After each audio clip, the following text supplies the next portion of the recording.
Medyo traffic po ngayon dito sa kahabaan ng Governor Pascual Street. At mag-i-inquire po tayo kung magkano po yung pamasahe hanggang sa Sangandaan. So sana pagdating natin doon ay naka-ready at naka-prepare na yung ating pick up na damit. Sakto naman po yung pagbalik natin dito sa sa Robinson at umuulan na po mga kayani. Dahil pala may kumuha ko na medyo maliit na size. Pants na lang ako ng shoot. Hindi, sa akin kasi talaga yan. Bounce.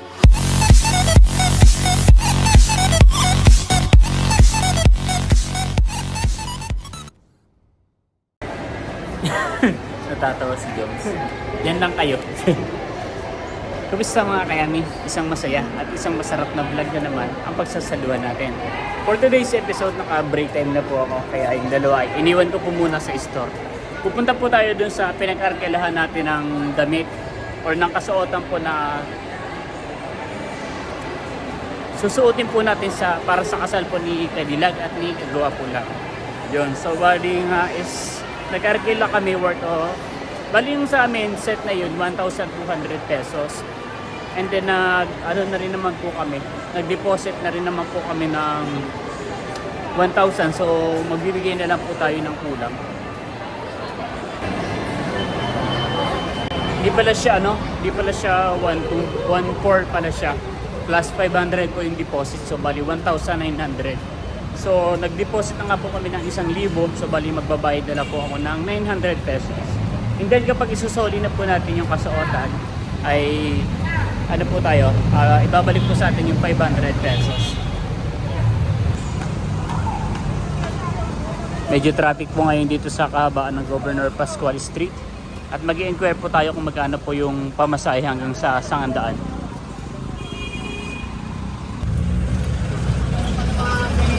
So bali sumakay na po tayo ng e-bike para mas mabilis at hindi po hassle sa park natin.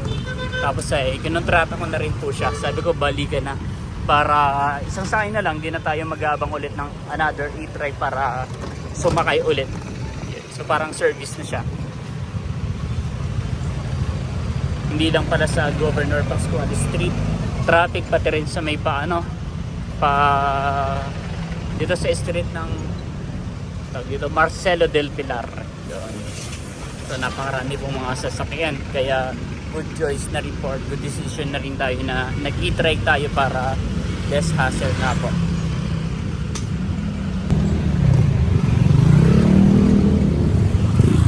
So sana pagdating natin doon ay naka-ready at naka-prepare na yung ating pick up na damit para mabilis lang tayo.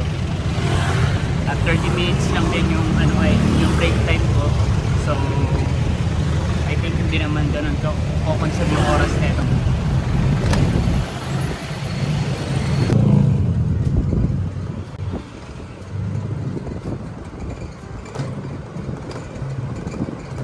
Umikot po tayo dito sa may sa may parking cementerio po.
Ayun, dito nga.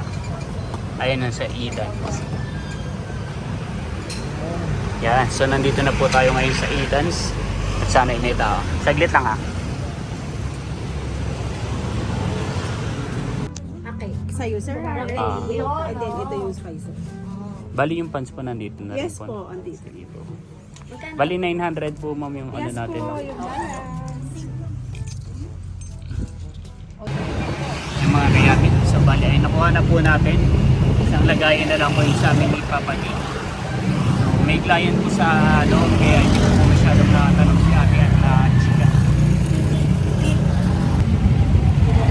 Tatanong nga po sana natin kung bakit hindi na uso ngayon yung pag ano sa mga kasal, yung mga barong dahil may nagko-comment nga po sa atin simula nung arkila tayo last year sa kasal ni nanay at tatay. I think same person lang yung nag-comment na bakit daw hindi na daw barong, considering na mainit po dito sa Pilipinas, bakit daw po tayo mga nakasuit kapag may ikakasal. So siguro sa susunod na lang natin itatanong kung bakit na-stop na yung mga ganong parentahan ng kasuot.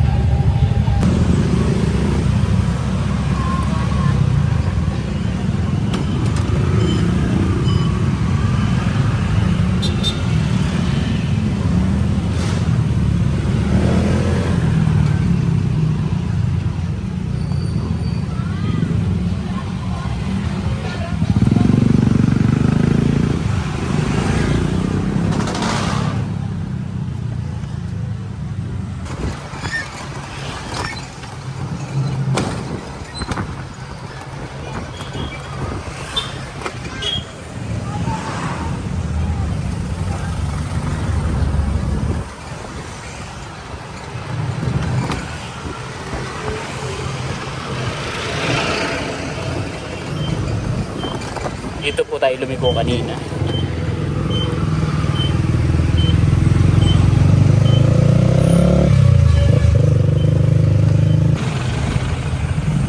Nandito na tayo sa bandang traffic. Napakahaba po ng ano rito. Napakahaba ng traffic ah.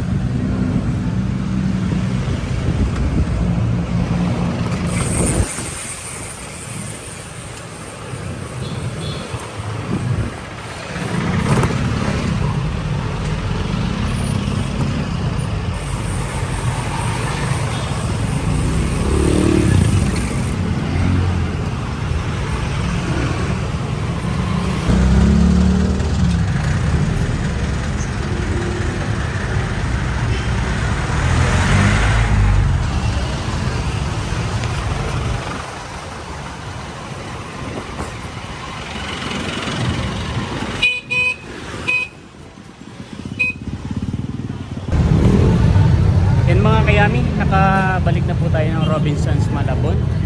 At ano nga po, namula ang inyong kayami dahil medyo mainit po sa lansangan. Yun. So okay naman. Mabilis, mas convenient po siya. Kaya nga lang po ay medyo mainit.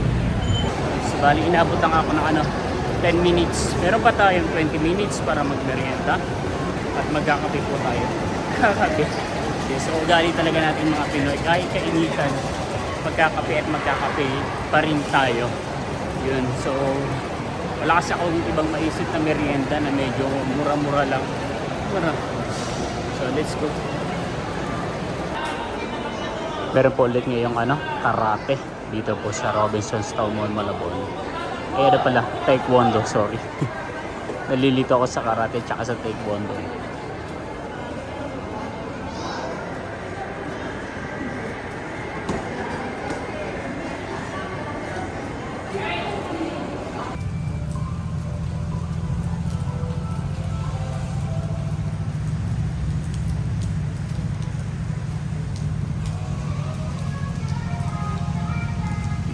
Sakto naman po yung pagbalik natin dito sa sa Robinson at umuulan na po mga kayami. So, ay ginalaan po at tayo nakabalik po agad. Kaya napakabuti po talaga ng Diyos at nakabalik na tayo bago pa bumuhos ang ulan. Pero ang sarap sa pakiramdam ng gantong ulan kasi nakaka-refresh siya and then nawawala po bahagya yung init. Pero po pala ulit pesto rito sa may So may malapit sa escalator. So mga damit, may 150, may 200. Ayan. So mga oversize po ulit yan. Ah, dalawa na. Dami. And then yung mga alahas saka po mga tempered glass. Medyo moderate na po yung foot traffic ngayon dito sa mall. Kaunti na rin po dahil nga po umulan din, kaya ano na lang siya. Yung iba umuwi na siguro.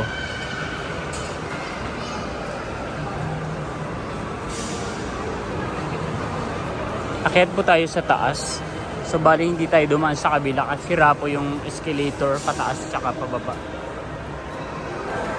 Paakyat at pababa ay pareha pong sarado, ay parehas pong hindi gumagana ang escalator. So kumuha lang po tayo ng gate pass at magpapaprocess po tayo ng pull out. Saka po ito yung work permit. Much later. Yan mga kayami. So bali out na po tayo sa work at dala na po natin yung ating damit. So dadaan po ulit tayo sa palengke or sa talipapa at titingin po tayo kung may binibenta pa po na atay para sa pagkain po ng ating mga baby. And then dadaan din po tayo sa Marinduqueños at bibili rin po tayo ng ulam na para sa atin naman po. Let's go. Yung mga kayami, wala na pong bentang atay. So magpapabili na lang po tayo bukas kala Erica. Bibili po tayo ngayon dito sa Marinduqueños ng buong manok dahil ulam na rin po ng mga baby. 10 minutes pa daw po mga kayami. May isa pang bilihan dito ng manok. Try na lang po natin para hindi tayo mag-antay ng matagal dahil alas 8 na rin po. So kailangan na po natin kumain dahil nagugulong na ako. Ito pala Butirox. So try po natin dito or dun sa kabila. Alam ko may Marinduqueños pa dito sa kabilang banda. Check lang po natin.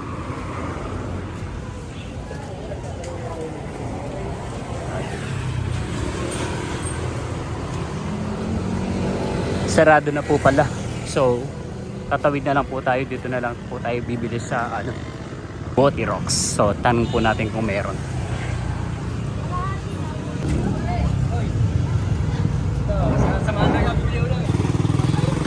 Sasakay na po tayo ng sidecar para mas mabilis po tayong makauwi.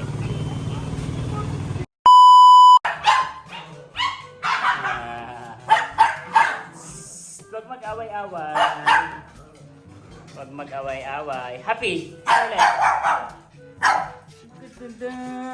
Ang mga kamahal-mahala ni Daddy, ang aking mga baby. Eh mga kayami, so bali ay nakauwi na nga po tayo ng bahay at nakahain na rin po. Bali sila Erica, si JR ay wala pa po dito sa bahay, kaya mauna na po kami ni Papa din na kumain para mapakain na rin po natin yung ating mga alaga babies. Yan po yung mga nag-aabang na. Ang galing. Bagong ng kanin. May bagong sinain. Ito ay Japanese rice. Japanese rice? Japan rice. Iba yung butil niya no? Yun. Tapos ito po yung ating nabiling manok sa Butirox. Butirox ba yun? So, hindi talaga ako dumaan sa may baliwag dahil akala ko sige buksan mo na. Dapat ay sa Marinduqueños nga po tayo bibili. Kaya nga lang po is matagal pa. 10 minutes pa po, kaya doon na lang ako bumili sa sa ready to serve na at kakain na nga po tayo. So ito po yung kanilang gravy. Kain po mga kayami. Yan, so bali wala nga po tayong nabiling ulam ng ating mga puppies na atay, kaya dito na lang din po sila sa manok natin sila hahatian. So kailangan natin magtipid dahil mas marami pa silang nakakain kesa sa atin. Tapos ay titiran din po natin sila Erica para pagdating po nila is makakakain din po sila. Let's eat, let's go. Tapos na po tayong kumain at nakakain naman po sila Erica. At bago sila kumain, magbubukas po ulit tayo ng parcel. Parang cortina.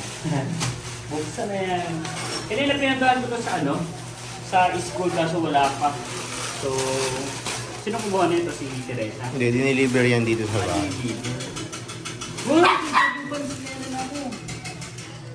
May pants na ako. Baggy pants.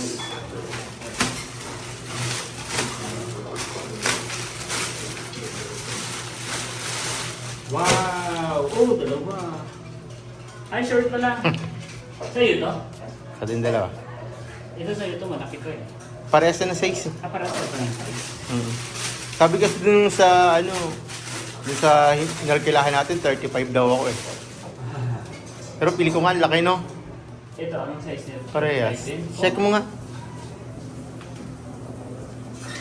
Akala ko kasi may in-order doon na Maluwag sa'yo. maluwag. Ay, maluwag. Parang sa'yo lang ito kakasya. Saka medyo pinamalaki ko yung dito. Pero yung tela, okay naman. Pero parang ako nakabagi, baggy short. Mukha ko po na